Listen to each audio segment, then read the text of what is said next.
तफरीह के लिए अगर आप जलसों में आते हैं तो कम से कम अपने इस फैसले पे नज़र-ए-सानी कर लीजिए कि आप क्या कर रहे हैं। अगर फ़िलिस्तीन का रंगीन खून देखने के बाद भी अक्ल खिरत का जुनून और पागलपन नहीं सुधरता है तो गोया आप भी मुंतज़िर रहिए उन लम्हात का खैर मकदम करने के लिए जब आपकी भी बोलती बंद हो जाए और आप भी अपने गोद के पाले नौनिहाल बच्चों की लाशें अपने गोद में उठाकर जगह ढूंढते फिरें कि इन्हें दफनाएं कहां। जहां इलेक्शन चल रहे हैं वहां नेताओं का इस्तेकबाल तो इस तरह होता है, वो बात समझ में आती है, मगर ये रसूल कायनात का पाकीज़ा इजलास है, इसमें आपकी ये गहमा गहमी और ये शोर व शगफ का अंदाज और ये हुल्लड़बाजी मैं समझता हूं। अभी तो बहुत झूम रहे थे, हमारे फैजी साहब सुना रहे थे, हुजूर आपको देखना चाहता हूं। आंखों में ताबे नज़ारा है देखने के लिए, है ताबे नज़ारा। पीर गुलाम नसीर गोलड़वी लिखते हैं, शर्मे इसियां से नहीं सामने आया जाता। अल्लाह अल्लाह अल्लाह अल्लाह अल्लाह अल्लाह। शर्मे इसियां से नहीं सामने आया जाता, ये भी क्या कम है तेरे शहर में आए हुए। हाय हाय हाय हाय, अल्लाह अल्लाह अल्लाह अल्लाह। कितनी ऐसे चेहरे हैं जो आका करीम के मवाजा शरीफ में जब जाते हैं ना तो वो अपना चेहरा छुपा कर गुजरते हैं, कहीं हुजूर हमारे इस गुनहगार चेहरे को देख करके हमसे नाराज ना हो जाए। और आप इतना झूम रहे हैं, हुजूर आपको देखना चाहता हूं। क्या आप भी देखना चाहते हैं? हमें देखना होगा कि आप फजर की नमाज में मस्जिद में मौजूद है या सिर्फ मक्कारी आपने की थी।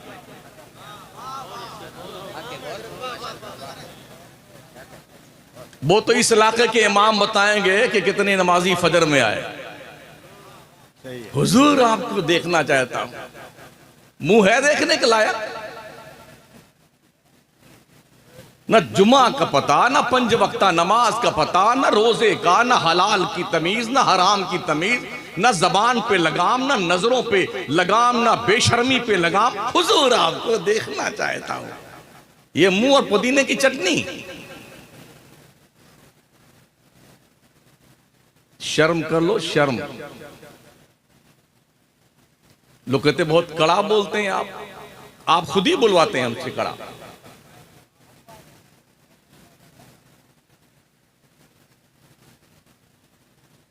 बिल्कुल चुप रहिएगा मेरी तकरीर में, एक को नारा नहीं लगना चाहिए।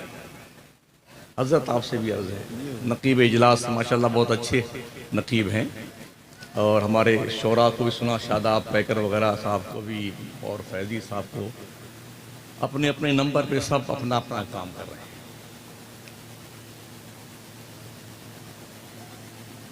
छुपाकर आस्ती में बिजलियां रखी हैं गर्दों ने, अनादिल बाग के गाफिल न बैठे आशियानों में।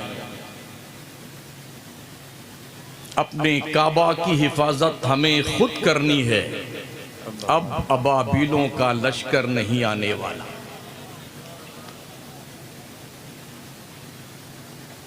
खुदा ने आज तक उस कौम की हालत नहीं बदली, न हो जिसको ख्याल आप अपनी हालत के बदलने का।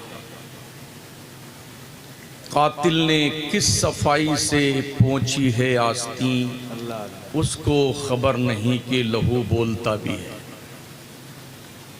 दुरूशी पढ़ लें, अल्लाहुम्मा सल्लि अला सय्यिदिना मौलाना मुहम्मद व अला आलिहि व अस्हाबिहि व बारिक व सल्लिम सलातन व सलामन अलैका या रसूल अल्लाह अलैका सलात व सलाम। मेंबरे नूर पे हमारी जमात के ये गाने रोज़गार बावकार जी सलाहियत मुअक्कर उलमाए ज़वील एहतराम मुफ्तियान किराम अइम्मे मसाजिद शोराए इस्लाम मद्दाहान मुस्तफ़ा और तालिबान उलूम नबविया अपनी तमाम तर जलवा सामानियों के साथ तशरीफ़ फरमा हैं, जलवाबार हैं।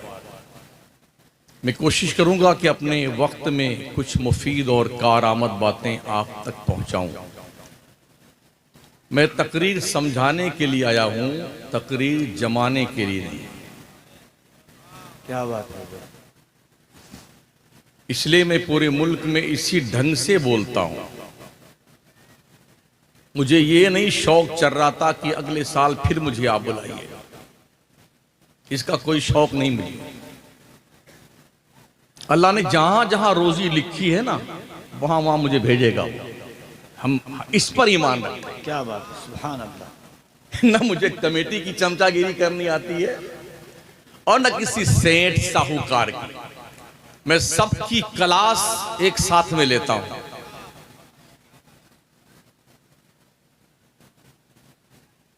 अल्लाह इरशाद फरमाता, इन्नल्लज़ीना फतनुल मुमिनीना वल मुमिनाति सुम्मा लम यतूबू फलहुम अज़ाबु जहन्नम। बेशक वो लोग जो मोमिन मर्दों और मोमिन औरतों के बीच में फितना पैदा करते हैं, खुराफात करते हैं, अगर तौबा किए बगैर मर गए तो उनके लिए जहन्नम का कड़ा दर्दनाक खतरनाक अजाब अल्लाह ने तैयार कर रखा है। मोमिन मर्दों और मोमिन औरतों के बीच में फितना पैदा करना, लगाई बुझाई करना, ये इससे लड़ जाए, वो उससे झगड़ ले, वो उससे मारपीट कर ले और फिर दूर से बैठ के बेटा तमाशा देख रहा, मजा आ गया। दोनों को लड़ा करके हमने भेज दिया जेल में, उसका सर फोड़वा दिया, उसके हाथ पैर तोड़वा दिए। ऐसे पाखंडियों को अपना अंजाम सोचने की जरूरत है। मोमिन का काम लड़ाई लगाना नहीं है, बल्कि झगड़ों को खत्म कराना। सुभान अल्लाह। और ये बातें हमारी सोसाइटी में, मुस्लिम कम्युनिटी में ज्यादा पाई जाती हैं, लगाई बुझाई करने की, लड़ाने भिड़ाने की, चुगलखोरी करने की, ताकि लोग लड़ जाएं और फिर अपने अंजाम तक पहुंच जाए। ये शऊर हमारी कौम में बहुत ज्यादा परवान चढ़ रहा है। अल्लाह इरशाद फरमाता, कैफ तकफुरून बिल्लाहि व कुंतुम अमवाता।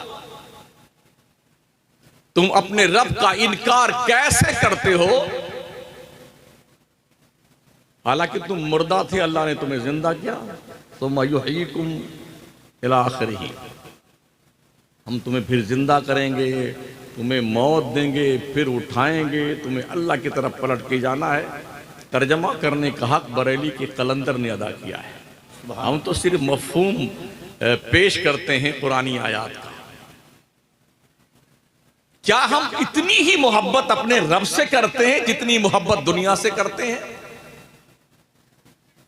अगर ऐसा होता तो सुन्नियों की मस्जिदें सुन्नी नमाजियों से खाली नहीं रहती। एक साल पहले, बल्कि 2 साल हो गए, मुजफ्फरपुर के जलसे में था तो फजर की अजान से पहले आधी तकरीर हुई और फजर की अजान के बाद आधी तकरीर हुई। हजरत नकीब इजलास मौजूद थे वहां पे। और जब मैं अजान फजर हो जाने के बाद तकरीर खत्म करके मस्जिद में पहुंचा तो आधे सफ मुसलमान मस्जिद में नहीं थे, सब भाग गए। और यूं, और एक जिंदाबाद जिंदाबाद शमसुद्दीन कादरी जिंदाबाद, मोहम्मद अली फैजी जिंदाबाद। हुजूर आपको देखना, बेशरम, हया नहीं आती तेरे को? किस कदर गैरतें मर गई हमारी। हमारे शऊर के जनाजे निकल गए। ये झूठी मोहब्बत है, झूठी मोहब्बत इत्तिबा की मुक्तजी होती है। पैरवी कीजिए, जिससे आप प्यार करते हैं उसकी अदाओं से प्यार कीजिए, उसके किरदार से प्यार कीजिए, उसके फरमान से प्यार कीजिए।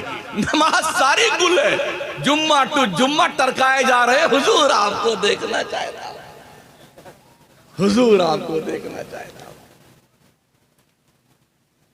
ये शक्ल बना लो देखने वाली। सहाबा भी हुजूर की खिदमत में बैठते थे ना, सहाबी अपने भरपूर नजरों से हुजूर के रुखे ज़ेबा को देख नहीं पाते, कनखियों से देखते थे। रब के नूर के जलवे, अल्लाह के करम के जलवे अगर किसी चेहरे में चमकते हैं वो सारे मुस्तफा है। तो सहाबी भरपूर नजर से रुखे ज़ेबाए मुस्तफा भी नहीं देख पाते थे, शर्म से नजरें झुक जाया करती थी। मलाहत की बुनियाद पर जज़बियत थी, मगर बावजूद इसके एक नजर उचटती हुई पड़ती, फिर शर्म से नजरें झुक जाती थी। ये सहाबा का किरदार है। हदीस में बाज़ाब्ता ये बात मौजूद है, भरपूर नजर से हुजूर का रुखे ज़ेबा लोग देख नहीं पाते थे। ये सिर्फ दो सहाबी थे, हजरत सिद्दीक अकबर, हजरत उमर फारूक आजम, जो मुकम्मल तवज्जो के साथ नबी का रुखसार देखा करते थे। बकिया किसी सहाबी की आंख में ये ताबे नजारा न था कि हुजूर के रूए ज़ेबा की ताबानियों से उनकी नजरें चकाचौंध हो और वो देखते रह जाए, ऐसा नहीं था। नजर झुक जाती थी। इन निगाहों को पाकीज़ा कर लो गुनाहों से, इस दिल को पाकीज़ा कर लो गुनाहों से, सोच को पाकीज़ा कर लो गुनाहों से, और फिर कंडीशन ये होगी कि दिल के आईने में है तस्वीरे यार, जब जरा गर्दन झुकाई दे। ऐसे थोड़ी नूर पैदा होता दिल में।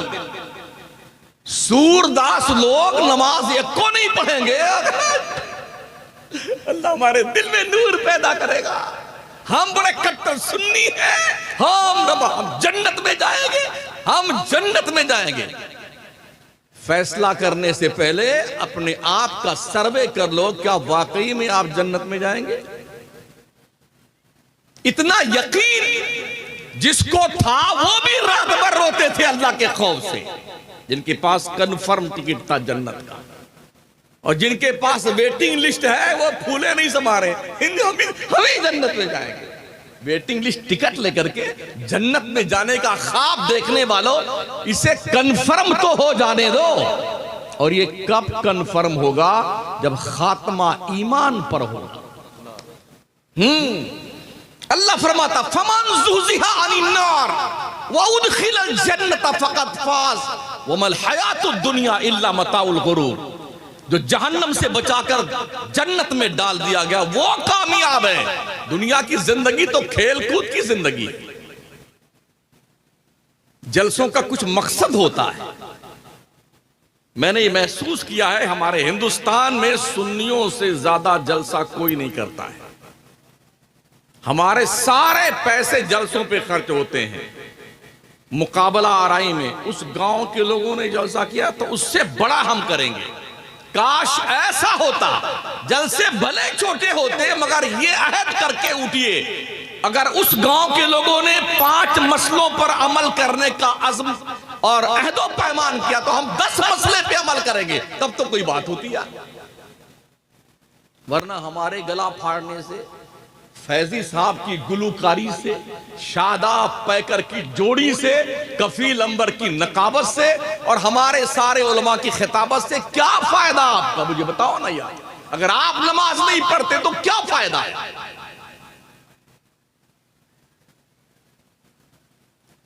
45 दिन हो गए हैं फिलिस्तीन को जलते हुए। 10,000 के ऊपर बच्चे, औरतें, मर्द अब तक शहीद किए जा चुके हैं। क्या एक भी नमाजी का इजाफा हमारी मस्जिद में हुआ? हमारे इमाम हजरात जो बैठे हैं वो जरा बताएं कि इस तनाजुर में, जबकि पूरी दुनिया में हाहाकार बचा हुआ है, क्या एक भी नमाजी एक्स्ट्रा आया हमारी मस्जिद में? वही जुम्मन, वही शुभराती, वही खैराती, 10-12 लोग, 15 लोग, एक सब, 1.5 सब, और इतने कट्टर सुन्नी है पूरी देग साफ कर जाएंगे। बिरयानी, पुलाव, कोरमा, मुतंजन, हलवे, जलवे, मुर्गा, तीतर, बटेर, मछली खा के टंकी पे हाथ फिराए जा रहे हैं। लोगों नजरे सानी कर, खुदा के लिए मान जाओ सुन्नियों। अपनी सफों में बाज़ाब्ता तौर पर सीसा पिलाई दीवार की तरह आप बन जाइए, एक हो जाइए सुन्नियत के नाम पर, मसलक आला हजरत के नाम पर, और आपकी कोई एक नमाज जिंदगी की छूटनी नहीं चाहिए। तब तो आप मसलक आला हजरत के माने झुट्टे, वरना झुट्टे हैं आप।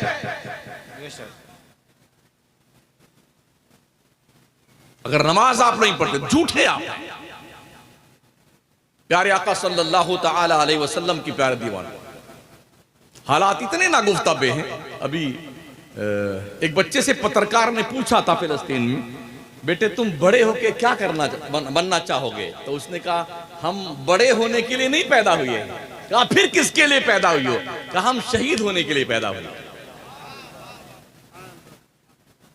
हमारे बच्चे गली कूचे में गुल्ली डंडा खेल रहे हैं ना, बड़ी खुशियों के साथ में, हम मस्त हैं। हमारा नौजवान तबका मोबाइल लिए आवारा गर्दी का शिकार है। गली कूचे में, पेशाब मुतरी के पास, बाथरूम के पास, खटिया पे पड़ा हुआ पूरी रात पिपी पिपी करता रहता मर्दू, पूरी रात। जिस कौम की नौजवान नस्ल तबाह हो जाए उस कौम का मुस्तकबिल तारीख हो जाता है। और बदकिस्मती से आज की तारीख में मुस्लिम कम्युनिटी की नौजवान नस्ल को दीमक खा गई,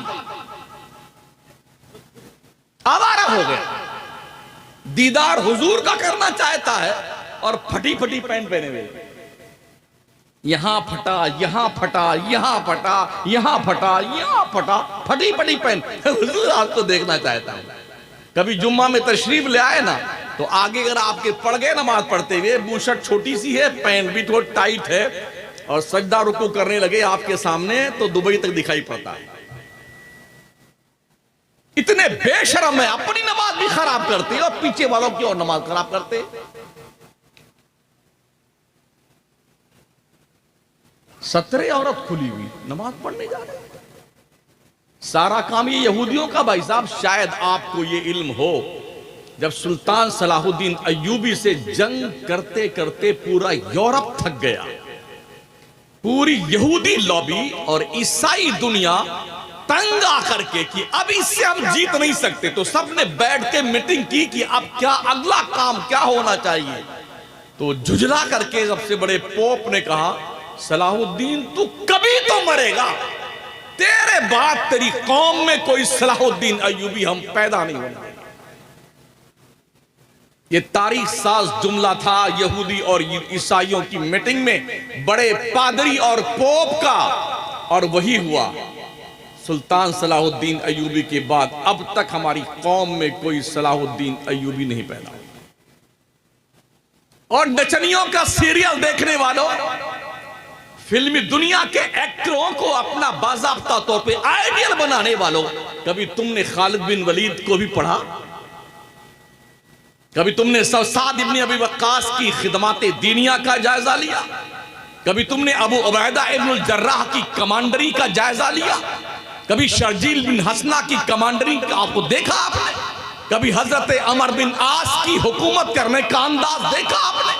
कभी हजरत उमर फारूक आजम की हुकूमत करने का? 22.5 लाख मुरब्बा मील की जमीन पर हुकूमत करने वाला अपने हाथ की हथेली को तकिया बनाकर जमीन पर सोता है। कभी पढ़ा उनकी हिस्ट्री आपने? कभी करबला के हुसैन इब्न अली को पढ़ा आपने? कभी मोहम्मद बिन कासिम को पढ़ा आपने? कभी तारिक बिन जियाद को पढ़ा आपने?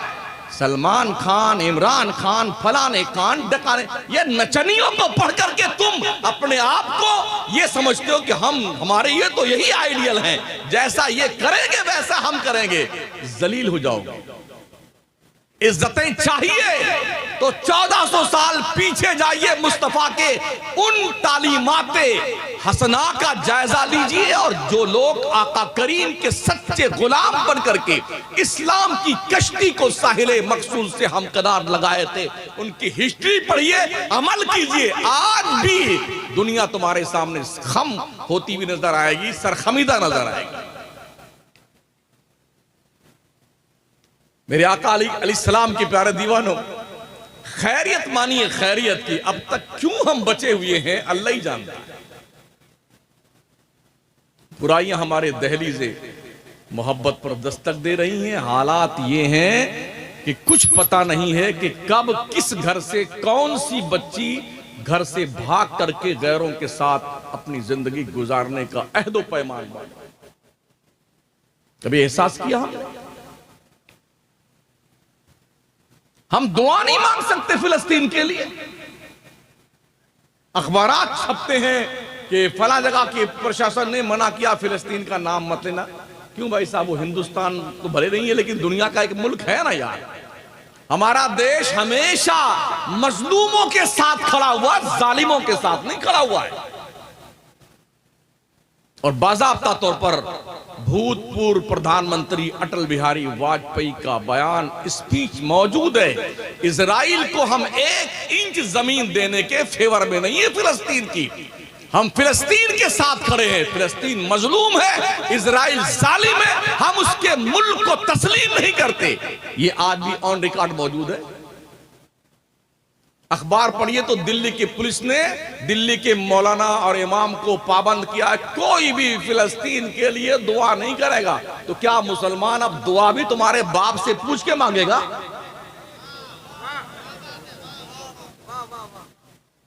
हमारे मुल्क में तिब्बती मार्केट लगती है, चाइना और क्या नाम भूटान की मार्केट लगती है। किसी साहब का बच्चा रो रहा है यहां पे, और बच्चों का काम ही रोना है। अरे मुझ कहने जा रहा है यार, आप भी पहले बोल रहे हैं। किसी का बच्चा खो गया है मगर यहां आ गया है। क्या नाम है? अदनान नाम है भाई। जिसका बच्चा हो इतना बेफिक्र मत हो जाओ आप यार कि आपका बच्चा ही गुम हो जाए यहां पर। हाँ, ये हैं कमेटी के मेंबर, इनसे मिली। तिब्बत की मार्केट लगती है। शरणार्थी बहुत सारे हमारे मुल्क में भी हैं, दिल्ली में भी, कलकत्ता में भी, हैदराबाद में, कश्मीर के इलाके में, अहमदाबाद में, मुंबई में हमने देखा बहुत बड़ी मार्केट है। अफगानिस्तान के लोग भी शरणार्थी हैं। अगर ये शरणार्थी हमारे मुल्क के 1 भी इंच जमीन पर कब्जा कर लें तो दुनिया तो बाद में, पहले मुसलमान उनके हाथ पर तोड़ करके अपाहिज बना देगा। इसलिए कि मुसलमान इस बात को मानता है कश्मीर से लेकर कन्याकुमारी तक भारत एक है, और इसके 1 भी सेंटीमीटर जमीन पर कोई मुल्क कब्जा करना चाहेगा तो सबसे पहले मुसलमान आगे आएगा अपने देश की उस 1 सेंटीमीटर जमीन को बचाने के लिए। ये बात तय है। फिलिस्तीन की सरजमीन पर इन कुत्तों को, जिन्हें यहूदी कहा जाता है, बर्तानिया ने भगाया, कनाडा ने भगाया, जर्मनी ने भगाया, अमेरिका ने भगाया, 10 मुल्कों ने अपने यहां रख करके सब भगा दिया इन मरदूदों को। जब भागते भागते कहीं पनाह नहीं पाए तो फिलिस्तीन के गयूर मुसलमानों ने अपने मुल्क की 10% जमीन पर उनको आबाद किया। आप यहां रहो, हम आपके गम में शरीक हैं, आपके सपोर्ट में हैं, हमारी जमीन पे आप रहिए। इन कमीनों ने क्या किया? 10% जमीन पाने के बाद रफ्ता रफ्ता 90% जमीन पे फिलिस्तीन पे कब्जा कर लिया। अब सिर्फ 10% जमीन फिलिस्तीन के मुसलमानों के पास रह गई है। मुझे बताइए, क्या कोई इसको बर्दाश्त कर सकता है? जो फिलिस्तीन का आदमी, मुसलमान, अपनी जमीन को आजाद कराने के लिए संघर्ष कर रहा है, पूरी दुनिया उससे आतंकवादी कहती है। क्या लॉजिक तुम्हारी है यार? पागल तो नहीं हो गए? अगर हम हमारी जमीन को चाइना से छुड़ाने के लिए संघर्ष करें, क्या दुनिया हमें आतंकवादी कहेगी? जी नहीं। हम अपने जमीन के हिस्से को आजाद कराने, यही काम फिलिस्तीन कर रहा है। तो अब यहां तक पाबंदी लग गई कि फिलिस्तीन के लिए मुसलमान मस्जिदों में दुआ भी ना करें। अगर दुआ किया, अखबारात मौजूद हैं, अगर दुआ किया तो उन पर कानूनी कार्रवाई की जाएगी।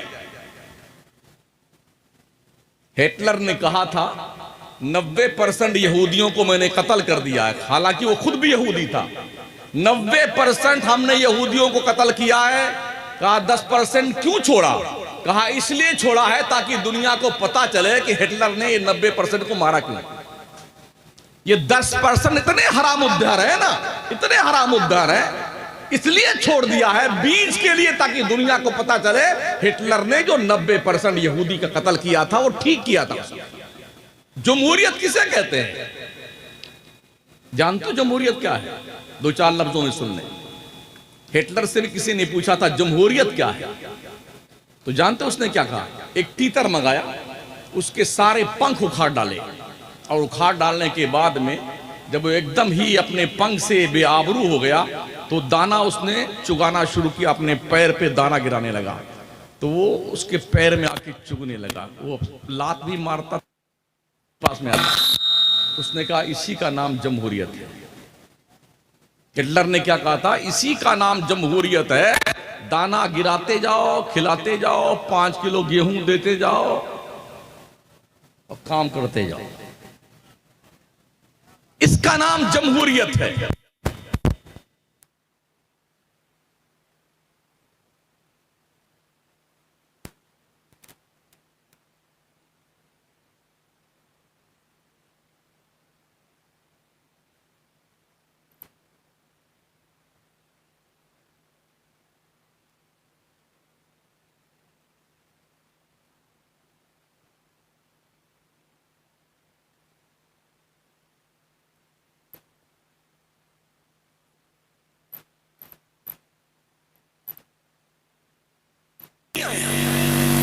या तो इस्लाम का झंडा गाड़ के जाएंगे या हमारे लाशें यहां पर दफन होगी जमीन पर। हमने कश्तियां इसलिए जलाई हैं ताकि किसी भी सिपाही को भागने का चांस ही ना रहे। या लड़ना है या मरना है, दो ही ऑप्शन है। तब इस्लाम 8000 मुसलमानों ने गैर मुल्क में जाकर के अंदलुस की सरजमीन पर इस्लाम का परचम लहराया। कभी सोचा आपने? आज हम दुनिया के नक्शे पे 2.5 अरब की तादाद में, 2.5 अरब, इंसानी आबादी 7.5 अरब है, जिसमें 2.5 अरब सिर्फ मुसलमान है। दुनिया का हर 5वां कैंडिडेट मुसलमान है। मगर चूंकि हमारे दिल में खुदा का खौफ नहीं रहा, हलाल हराम की तमीज न रही, हमारी यूनिटी मजबूत न रही, तो हम हर जगह जूते लात खा रहे हैं। जिंदाबाद जिंदाबाद जिंदाबाद जिंदाबाद, इसी काम में हम लगे। संभालो अपनी नस्लों को, जो जवान नस्लें आपकी हैं, इन्हें दीनदार बनाओ। मरने से पहले अपने बच्चों को दीन सौंप के जाओ, दीन, ताकि जब तुम मरो ना तो तुम्हारी कब्रों पे फातिहा पढ़ने तो कम से कम तुम्हारा बेटा है। टटोलो अपने आप को, अपने बच्चे को क्या दे के आप जा रहे हैं। दुनिया की सारी कौमें अपने नस्ल पर बड़ी मेहनत करती हैं। नौजवान नस्ल हर कौम के लिए बैकबोन की हैसियत रखती है, रीढ़ की हड्डी। इसलिए हर कौम अपने नस्लों के तहफ्फुज और बका के लिए चिंतित रहती है। कनाडा, जर्मनी, बर्तानिया, लंदन, कहां सारे बच्चे लोगों के पढ़ते हैं। क्या सबको झुंझुना पकड़ा दिया, धर्म का, मजहब का, मंदिर का, मस्जिद का, बजाते रहो, नाचते रहो। हमारे बच्चे, हम भी एमपी, हमारा बेटा भी एमपी, हम भी एमएलए, हमारा बेटा भी एमएलए, हम भी मिनिस्टर, हमारा बेटा मिनिस्टर, और तुम पागलों की तरह फिरो, रोड पे जाओ, वहीं मरो वहीं जियो। ये हो रहा है।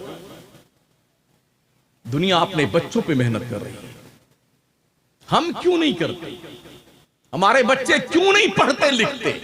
न हमारे पास ढंग के मदरसे हैं, न हमारे पास ढंग के स्कूल हैं, न हमारे पास कोई कॉलेज है। हाँ, इतना जरूर है कि हम साल दर साल इतने उर्स करेंगे कि अरबों खरबों रुपए अपने पीर साहब के उर्स पे खर्च हो जाते हैं। 4 दिन पहले हम मुबारकपुर कस्बे में, अशरफिया मुबारकपुर, वहां तकरीर करने, एक पीर के मानने वाले मुरीद 2 हिस्से में बट गए।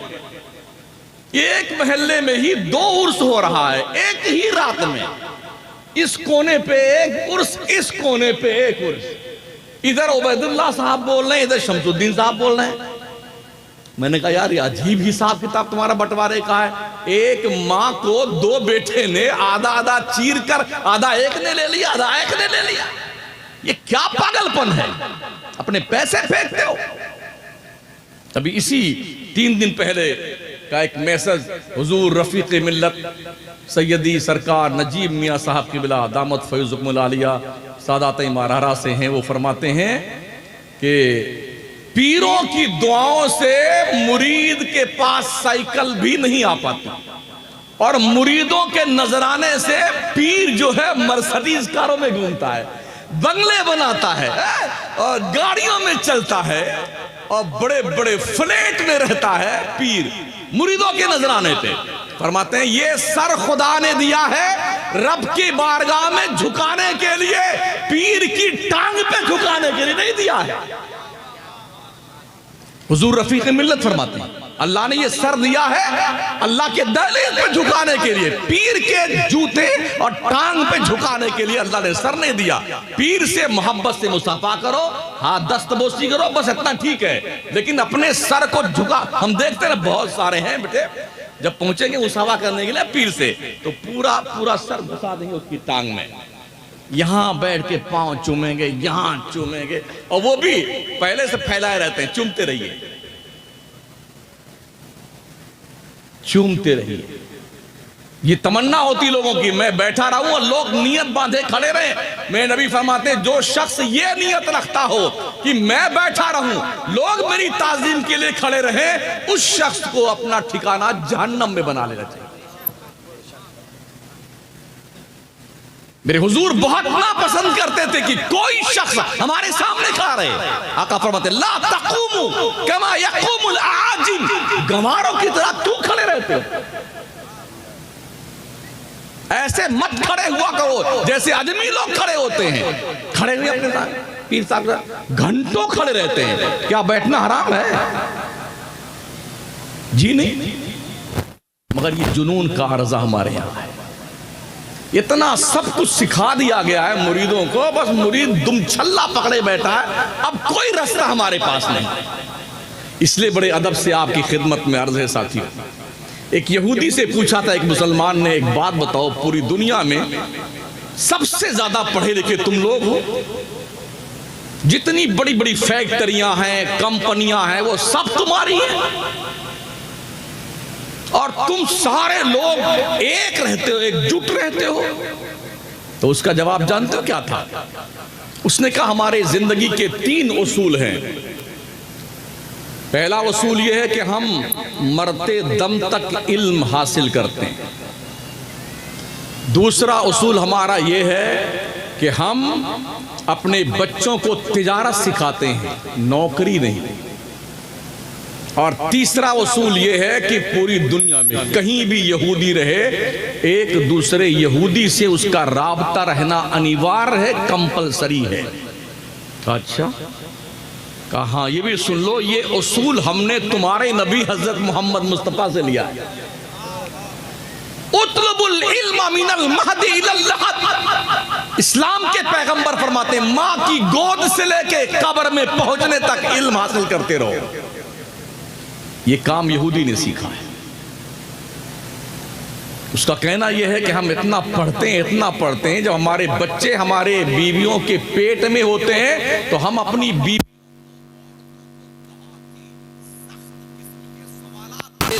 बैठ के, ताकि वो उसको हल करने में टाइम पास करे।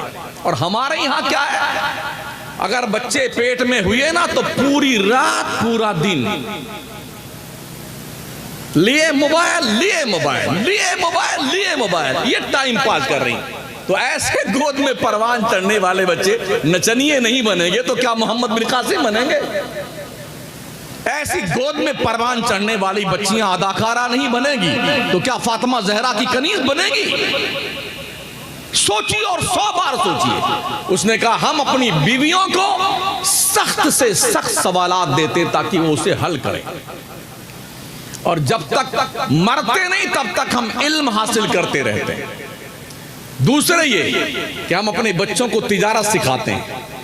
हम नौकरी के लिए बच्चों को तालीम नहीं देते हैं। हम क्या करते हैं, अरे यार पढ़ने लिखने से नौकरी मिलती ही नहीं है तो कौन पढ़ने जाए, कौन पढ़ने जाए जब नौकरी नहीं मिलती। हमारी सोच है नौकरी करने की। ओ लोगों, नौकरी करने की सोच मत रखो, नौकरी देने की सोच रखो। जिस कौम में यह शऊर पैदा हो जाए मुझे नौकरियां देनी है, नौकरी करनी नहीं है, वो कौम बावकार हो जाती है।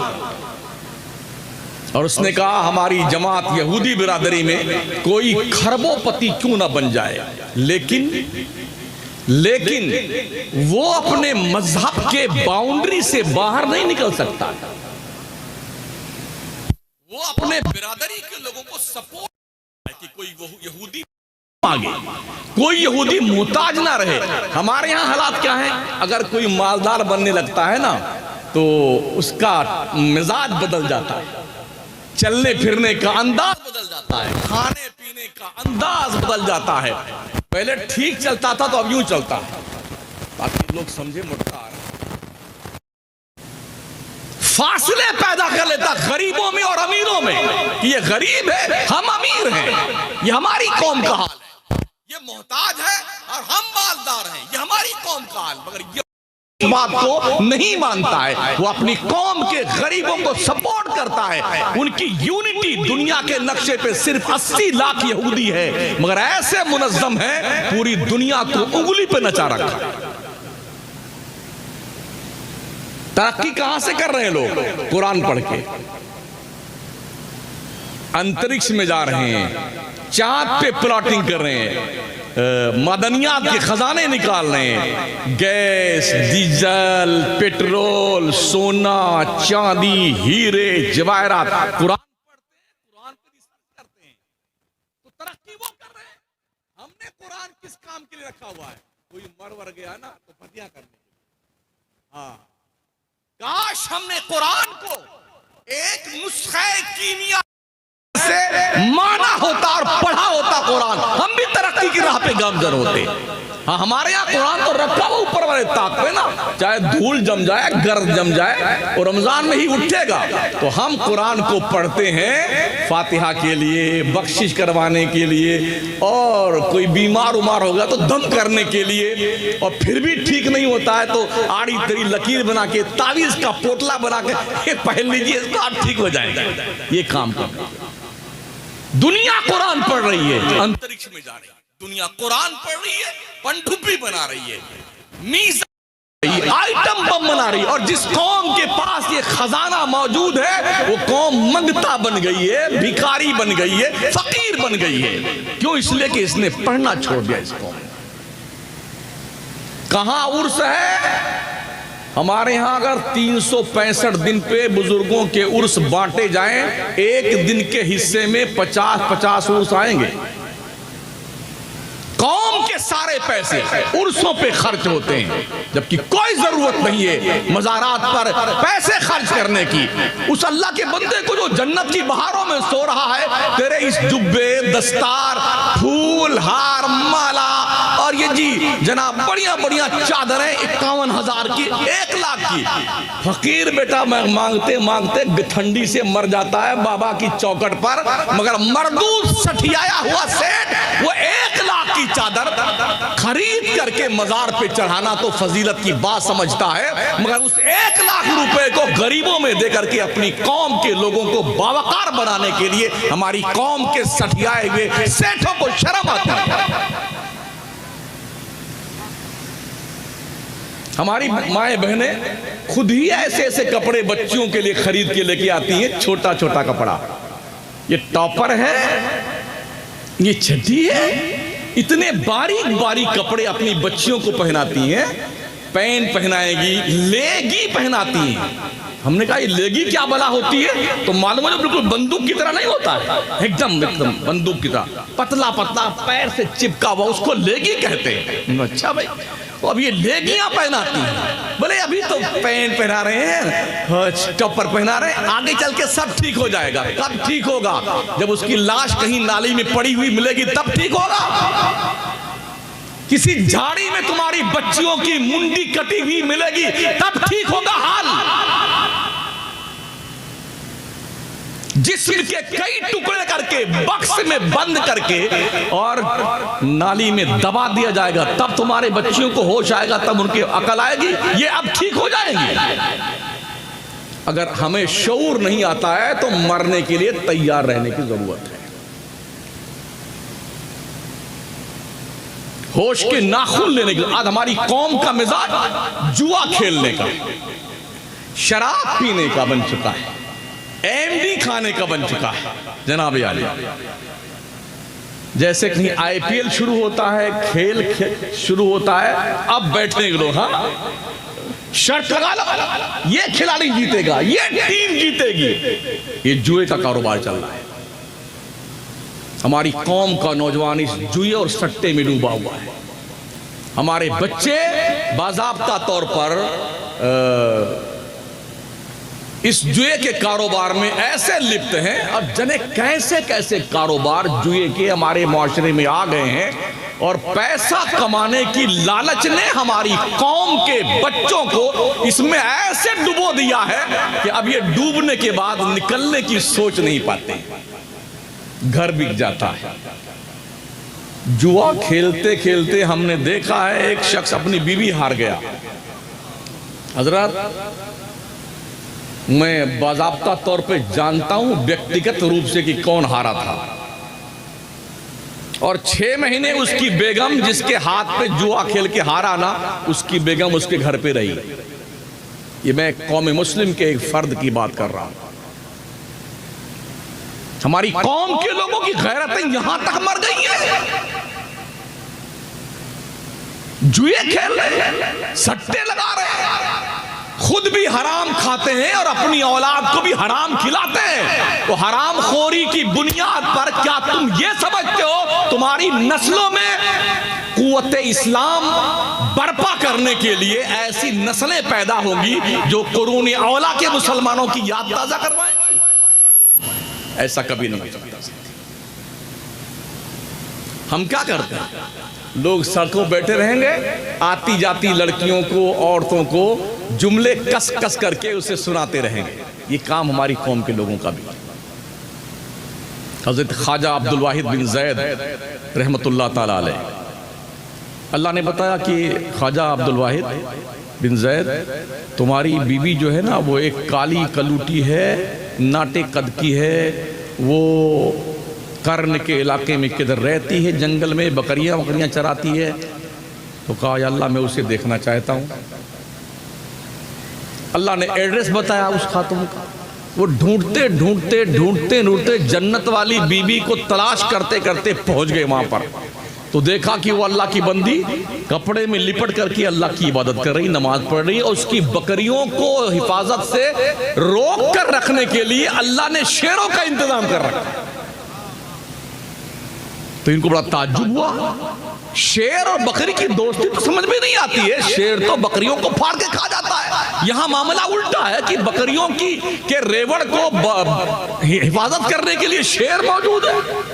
देर तक खड़े रहे और हजरत अब्दुल वाहिद बिन जैद की बीबी मैमूना सौदा वो नमाज पढ़ती रही, नमाज पढ़ती रही, नमाज पढ़ती रही। हम तो यूं फटाफट बांधे ना, जल्दी जल्दी रुकू सर, अस्सलाम वालेकुम, अस्सलाम वालेकुम, 2 मिनट में 2 रकअत टरका दिया हमने।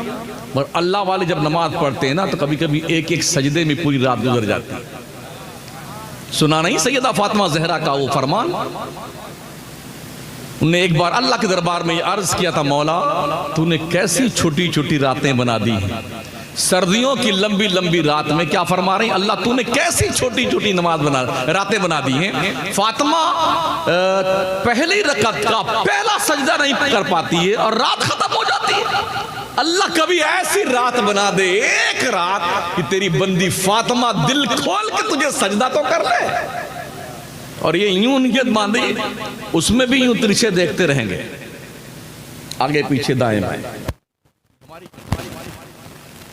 वो नियत बांध कर नमाज पढ़ रही तो पढ़ रही, उन्हें क्या करना, कौन आया कौन गया है।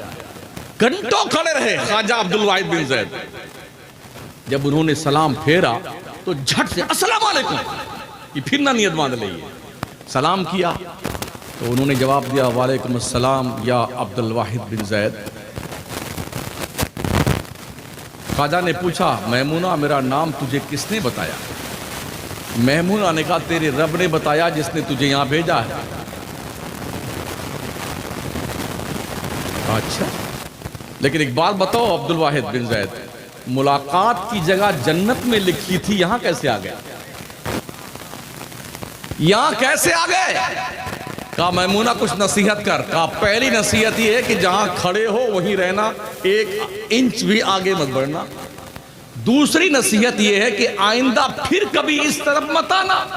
और तीसरी नसीहत यह है, अपने आप को इबादत करते करते अल्लाह की मोहब्बत में ऐसा गुम कर लो कि दुनिया तुझे पागल कहने लग जाए। आप क्या करूं? का चुपचाप चले जाओ, इधर रास्ते से आए।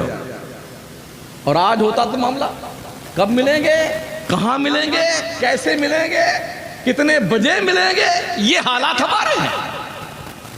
यानी नजरें भी नापाक, दिल भी नापाक, सोच भी नापाक, बचा क्या हमारे पास में? क्या बचा हमारे पास? प्यारे आका सल्लल्लाहु तआला अलैहि वसल्लम के प्यारे दीवानों, हमने देखा बहुत सारे लोग बाज़ाब्ता तौर पर अपने, अभी एक वीडियो आई, एक बंदा पूछ रहा था, इंटरव्यू ले रहा था, 3 नौजवान बच्चे थे जो स्कूल और कॉलेज पढ़ रहे थे। पूछ रहे हैं तुम्हारा नाम क्या है? तो उसने नाम बताया, तीनों ने अपना मुसलमान नाम था। कहा ये बताओ तुम्हारे मजहब का नाम क्या है? तो क्या कहा? मुसलमान नाम मेरे मजहब का। मुसलमान का बच्चा क्या कह रहा है? मेरे मजहब का नाम मुसलमान है। कहा अच्छा तुम्हारे नबी का नाम क्या है? कहा सल्लल्लाहु अलैहि वसल्लम नाम। कहा कलमा सुनाओ। 3 मुसलमान थे, 3 में से एक भी मरदूद कलमे तैयबा नहीं पढ़ पाया। कहां खड़े हैं आप? मदरसों में 10 से 8%, 7% मुस्लिम कैंडिडेट के बच्चे पढ़ने आते हैं। कॉलेज में, यूनिवर्सिटी में, स्कूल में आपके बच्चे उन दज्जालों के रहमो करम पे होते हैं जिन्हें आपके मजहब से कुछ लेना देना नहीं। हमारे बच्चे सलमान रुश्दी बन रहे हैं, हमारी बच्चियां कॉलेज में तस्लीमा नसरीन बन रही हैं। क्यों? इसलिए कि हमारे अफराद नहीं है, वहां पर अफराद नहीं है जो उनको दीन सिखाएं। हमारा एक अजीज मौलाना जो बड़ा अच्छा काबिल अशफिया भी पढ़ के आया, जो अमजदिया में पढ़ के आया, बड़ी अच्छी अरबी थी, सलाहियत बड़ी अच्छी थी, तो जामिया मिल्लिया में उसका एडमिशन हुआ। दीनियात का सब्जेक्ट पढ़ाने के लिए एक नॉन मुस्लिम कम्युनिटी की लेडी आई पढ़ाने के लिए, और 38 मिनट की घंटी में उन्होंने अरबी में स्पीच दी। वो जो दारुल से पढ़कर जाने वाला बच्चा कॉलेज में गया था, यूनिवर्सिटी में, वो कहता सर मेरे समझ में नहीं आया कि इसकी अरबी कितनी हाई फाई है, गैर कितनी मेहनत करता हमारे मजहब पर। दीनियात का सब्जेक्ट एक काफिरा पढ़ा रही है और हम क्या बड़े खुश हैं। जितने भी कॉलेज स्कूल है ना बड़े बड़े या यूनिवर्सिटी हैं, वहां सुन्नी नाम का शायद 1-2 लेक्चरर होगा। बनामे मुस्लिम कोई है तो इस्लाही है, फलाही है, मज़ाहरी है, नदवी है, सल्फी है और जमात इस्लामी का है। सुन्नी गुल, सुन्नी कहां मिलेगा? मज़ार पे चादर चढ़ाता हुआ, फूल चढ़ाता हुआ, नजराने खुलूस पेश करता हुआ, आधा घंटा झूम झूम के सलाम पढ़ता हुआ, चाहे सुबह हो जाए पढ़ेंगे तो सलाम। जनाजा रखा हुआ है 24 घंटे से घर के सामने, अभी बेटा नहीं आया, अभी बेटी नहीं आई, आ जाने के बाद भी नहला धुला करके फिर वहां कम से कम 15 शेर पढ़ते सलाम के। ये हम सुन्नी लोग। बड़े अदब से आपसे अर्ज है, कम से कम अपने हालात का जायजा लीजिए, नजर सानी कीजिए। आप ओ मालदारों, अल्लाह ने तुम्हें दौलत दी है ना, तो गरीब बच्चों पर, जो बच्चे पढ़ते हैं, जीनियस हैं, जिनके दिमाग अच्छे चलते हैं, माइंडेड हैं, मगर पैसों की बुनियाद पर पढ़ नहीं पाते हैं, तो उन बच्चों की फीस भर दिया करो अपनी तरफ से। अगर वो बच्चा पढ़ लिख के IAS अफसर बनेगा, IPS बनेगा ना, तो मरते दम तक तुम्हारा एहसान भी मानेगा। कोई जरूरत पेश आई तो मिल्लत का दर्द भी उसके सीने में रहेगा। गुज़िश्ता 50-60 साल से हम यही सुनते आ रहे हैं, पुलिस की नौकरी नहीं करना चाहिए, फौज में नहीं जाना चाहिए, सब हराम खाते हैं, धकाना करते। आज एहसास हो रहा है हमारे इस 50-60 साल में जिन पागलों ने ये बात कौम में फैलाई कि पुलिस की नौकरी नहीं करनी चाहिए, आज लगता काश हमारे बंदे भी पुलिस में होते ना, तो इतना जुल्म तो हम पर नहीं होता, इतना जुल्म हम पर नहीं होता। एहसास कीजिए, बेदार हो, जागें।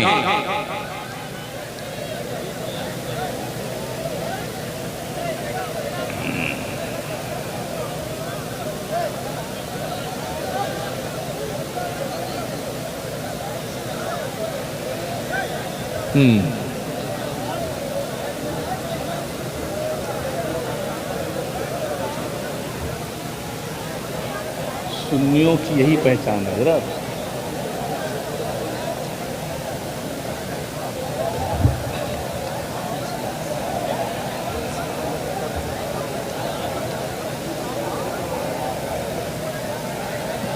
हेलो भाईजान, अभी 10 मिनट लगे जाने में, 10 मिनट कम से कम। तब तक तो बैठे हैं आप।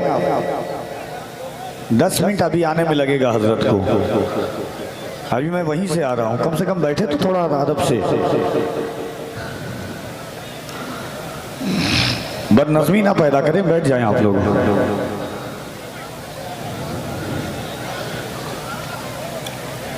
और अदब के साथ बैठे। बहुत सारे गरीब परिवार हैं जो मोहल्ले में रहते हैं। आपका सगा भाई गरीब है और एक भाई मालदार है, मगर वो अपनी ज़कात या अपनी तरफ से मदद अपने भाई की नहीं करता है। यूं तो हातिम ताई बन के बैठता है बाहर, खुद के भाई की मदद नहीं करता। जबकि कुरान का फरमान ज़विल कुर्बा वल यतामा वल मसाकीन वब्न सबील वस्साइलिना फिर रिकाब इला आखिरी, सबसे पहला हक करीबी लोगों का बनता है। अगर आपका भाई गरीब है ना, तो अपने ज़कात की रकम अपने भाई को दे दो ताकि वो भी सक्षम हो जाए। और ये भी अगर तुम उसे ज़कात बोल कर दोगे तो शायद शर्मा जाए कि मैं ज़कात देने के लायक बन गया, तो नहीं लेगा। गैरत है ना उसके पास। जिस बाप और माँ के बेटे आप हैं, उसी बाप और माँ का बेटा तो वो भी है ना, वो ज़कात नहीं लेगा। इस्लाम का कानून ये है, फरमाया गया कि अपनी ज़कात को अगर अपने भाई को देना चाहे तो जो हकदार है, तो ज़कात का नाम मत लेना, ये कह के देना मैं तुम्हें ईदी का तोहफा दे रहा हूं, मैं तुम्हें बच्चों के कपड़े बनाने के लिए नजराने पेश कर रहा हूं। फरमाया गया कि अगर ये कह करके आपने दिया है ना, तो आपको सिला रहमी का भी सवाब मिलेगा और मदद करने का भी सवाब मिलेगा आपको। मगर होता यह है, लोग ये चाहते हैं कि ये और गरीब रहे और गरीब रहे, इस ताड़ में रहते हैं कब ये अपना मकान बेचे और हम अपना मकान बढ़िया से फैला के बना लें। बिल्कुल उसी एक बादशाह की तरह जिसने अपना एक महल बनाया, तो महल से लग करके एक डोकरी बुढ़िया का एक झोपड़ा था। बड़ा मेहनत किया, कोशिश की, लालच दिया, पैसा ले ले बुढ़िया, ये झोपड़ा बेच दे, तेरा मकान अलग बना देते हैं, अलग कहा नहीं हम तो इसी में रहेंगे, हम तो इसी में रहेंगे। तो बादशाहों के पास तो गुंडे भी होते हैं ना, कहा ये झोपड़ा जो है हमारे महल के साथ लगा हुआ है, तो ये पेवंद लग रहा है, हमारा महल जो है वो शर्मा रहा इस झोपड़े को देख करके। एक दिन बुढ़िया कहीं गई थी कोई लकड़ी कोई चुनने के लिए, तो बादशाह के दरिंदा सिफत गुंडों ने उस बुढ़िया की झोपड़ी तोड़ ताड़ करके खत्म कर दिया। जब बुढ़िया आई तो अपना झोपड़ा ढूंढ रही थी, लोगों ने बताया कि बादशाह के गुंडों ने तेरा झोपड़ा तोड़ दिया है। उसने कहा मेरा झोपड़ा तोड़ दिया? खड़े होके आसमान की तरफ उसने आवाज दी, ए अल्लाह, मैं घर पे नहीं थी, तू कहां था? एक मजलूम बुढ़िया की झोपड़ी तोड़ दी गई, तू कहां था? इतना जुमला कहना था कि पूरा बादशाह का महल धंस गया जमीन में। मजलूम की आह से बचो, इसलिए कि मजलूम की आह में और दरबार इलाही के बीच कोई फासला नहीं होता है। हाँ, दिल से जो आह निकलती है असर रखती है, पर नहीं ताकते परवाज मगर रखती है। किसी पे जुल्म मत करो साथियों, नाजायज कब्जा मत जमाओ किसी की प्रॉपर्टी पे, और अपने मुआशरे के अंदर इस्लाह पैदा करो। कोशिश करो लोगों को नमाज के लिए खींचने की।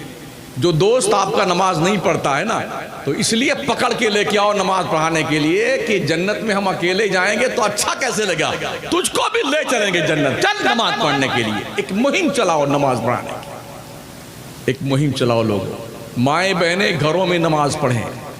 इस्लामी भाइयों, बुजुर्गों, दोस्तों, तुम अल्लाह के घर में आके नमाज पढ़ा करो। सुन्नी इमाम की इक्तदा में नमाज पढ़ा करो। वैसे भी बेचारे सबसे मजलूम तबका जो है वो मौलाना और इमाम लोगों का है। इस महंगाई के दौर में भी, जबकि हर चीज बहुत महंगी हुई, वो 3 चीजें अब भी सस्ती हैं: इमामत, तालीम की जिम्मेदारी और एक और कोई है जो जहन में नहीं है। 3 चीजें अब भी सस्ती हैं।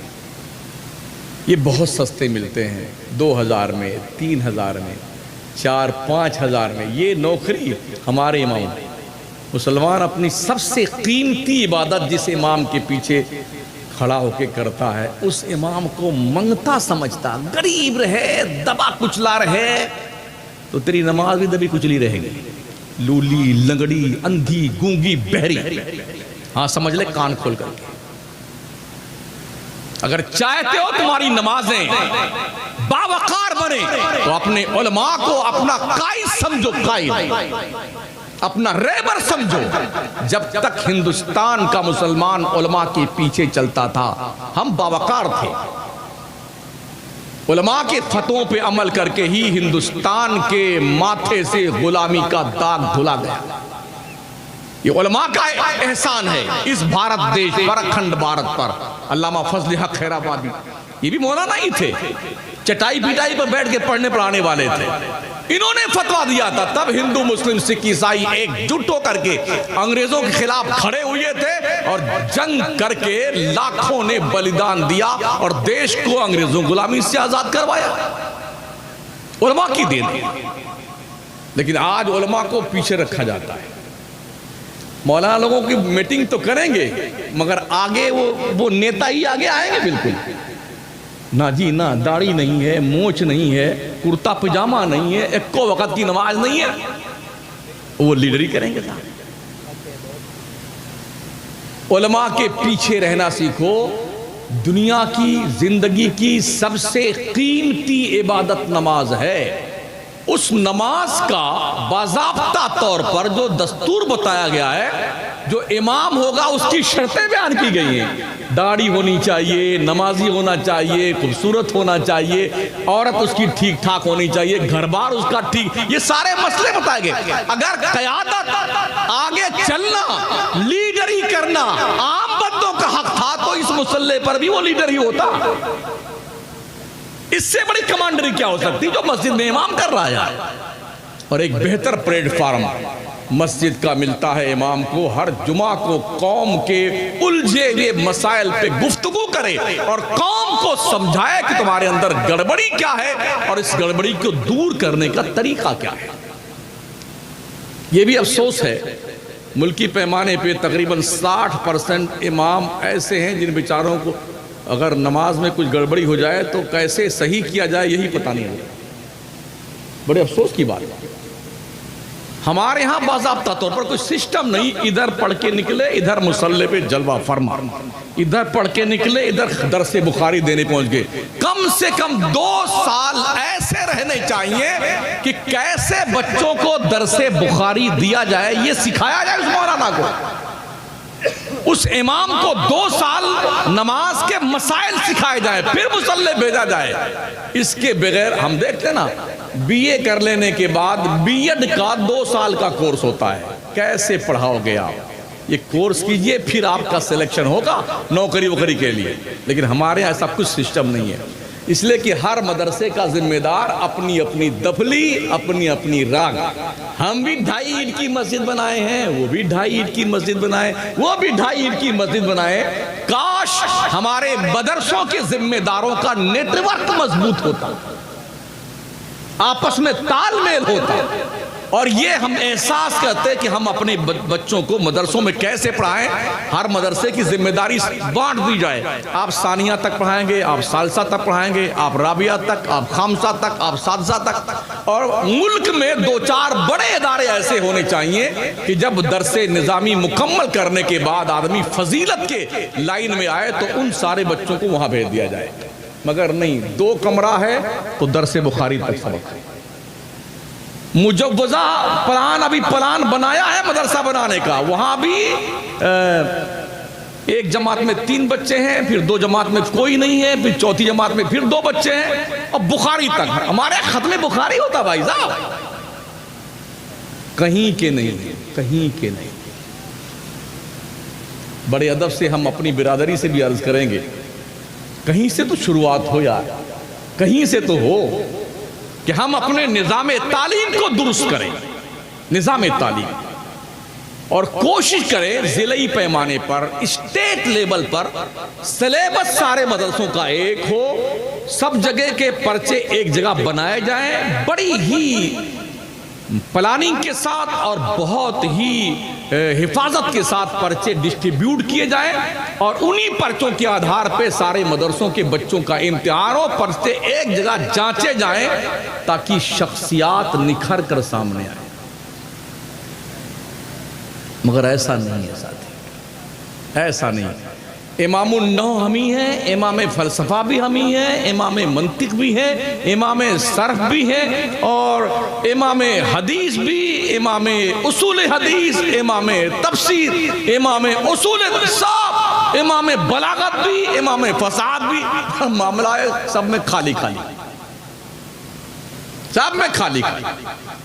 5वीं जमात तक पढ़ाइए, हर सब्जेक्ट पढ़ाइए, और उसके बाद बच्चों को बाज़ाब्ता तौर पर उनकी तालीमी लियाकत की जांच होनी चाहिए कि ये बच्चा किस सब्जेक्ट में ज्यादा इंटरेस्टेड है। तो ऐसे मदरसे 2-4 होने चाहिए कि तहकीक फिल फ़िक़्ह, तहकीक फिल हदीस, तहकीक फिल तफसीर, तहकीक फिल बलागत, फिल फसाहत, इस तरह से शोबाजात अलग हों। जैसे 12वीं पास करने के बाद सब्जेक्ट के आधार पर लाइन अलग होती। अगर साइंस पढ़ा हुआ बच्चा है तो डेंटल स्पेशलिस्ट बनने अलग जाते हैं, B pharma, D pharma, ENT का डॉक्टर अलग होता है, और जी भेजा का डॉक्टर अलग होता है, चर्म रोग का विशेषज्ञ अलग होता है, बोन स्पेशलिस्ट अलग होता है, खून का डॉक्टर अलग होता है, शुगर का डॉक्टर अलग होता है। ये अलग अलग होते हैं तो अफराद दिखते हैं। किसी भी ENT के डॉक्टर के ENT के डॉक्टर के पास आप जाएं और आपको ब्रेन हेमरेज हो गया है तो कहीं जरा हमारा दिमाग ठीक कर दीजिए, हमारी नस फट गई, वो कहेगा भाई मैं इस बात का डॉक्टर नहीं हूं। आप जाइए ब्रेन हेमरेज जिससे का जो इलाज डॉक्टर करता है उसके पास जाए आप। लेकिन हमारे यहाँ अरे हम ही सब, आइए ना, आइए हम सब बताएंगे आप। ये कमियां हमारे यहाँ। अगर हमने इसकी इस्लाह नहीं की, वो दूर नहीं है कि जो भी हमारे मदरसे चल रहे हैं ना, ये और भी सत्यानाश होंगे, और ज्यादा सत्यानाश होंगे। ऐसे भी बड़ी पैनी नजर लोगों की है, ये मदरसे अच्छा मदरसे चलते हैं, रोजाना अनुदानित कितने हैं और भराने कितने हैं, ढकाने कितने हैं। ऐसी ऐसी जांच प्रक्रिया लगा दी गई कि सारे मौलवी फंसे हुए, आज ये कागज दीजिए, कल वो दीजिए, परसों वो दीजिए।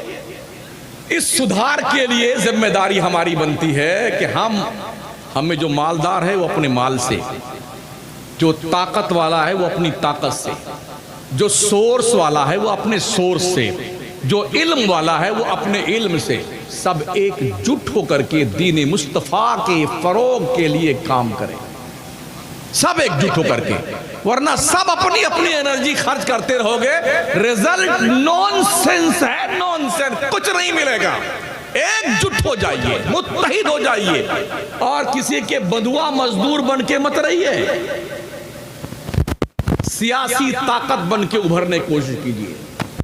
हमारी मौत और जिंदगी के फैसले विधानसभा और पार्लियामेंट में होते हैं, जहां हमारे लोग नहीं हैं। एक मुसलमान कहीं खड़ा होगा तो 4 और खड़े हो जाएंगे, न जीतेंगे न जीतने देंगे। बे बुद्धू, तू भी कूटा जाएगा और वो भी कूटा जाएगा। एक को तो जाने दे, कम से कम चिल्लाएगा, कम से कम शोर तो मचाएगा, वेल में बाहर निकल के आ जाएगा, धरना प्रदर्शन पे बैठ जाए, ये तो करेगा वहां पर। लेकिन नहीं, एक प्रधान लड़ता है तो 5 प्रधान खड़े हो जाएंगे, हम भी प्रधान बनेंगे साहब। अगर सारे मुक्तदी मस्जिद में आने के बाद हर मुक्तदी कहने मैं इमाम बनूंगा, मैं इमाम बनूंगा, तो मुसल्ला तो एक ही भाई साहब, एक ही है ना, इमाम तो एक ही बनेगा, सब तो बन नहीं सकते। तो एक को बना लो इमाम, उसकी क़यादत में नमाज की नियत बांधो। हो सकता है अरे वो प्रधानमा जो बना था ना, वो हमारा खेत उसने यूं कर दिया, थोड़ा टेढ़ा कर दिया, इसलिए हम उसको वोट नहीं देंगे। अपने स्वार्थ के लिए मिल्लत का नुकसान मत कीजिए, अपने फायदे के लिए कौम का नुकसान मत कीजिए। कुछ फर्क नहीं पड़ता, थोड़ा टेढ़ा हो गया है रास्ता, मेड़ थोड़ी टेढ़ी हो गई है, प्रधान ने हमारी मदद नहीं की, कोई बात नहीं, अल्लाह मददगार है, क्या फर्क पड़ने वाला है। लेकिन कम से कम ये ध्यान रखिए कि कौम के अफराद को पार्लियामेंट और विधानसभा तक पहुंचाइए। दुनिया कोशिश में है कि मुसलमानों को टिकट नहीं देती है, याद है, पूरे मुल्क की बात कर रहा हूं, इक्का दुक्का कहीं मिल गया टिकट। ऐसी भी पार्टियां देश में हैं, मुसलमान को टिकट देना हराम समझती हैं, और जो पार्टियां टिकट देती हैं वो पिछे पर्दा उल्टा सुल्टा करके उसको हरा देती हैं। जो कुछ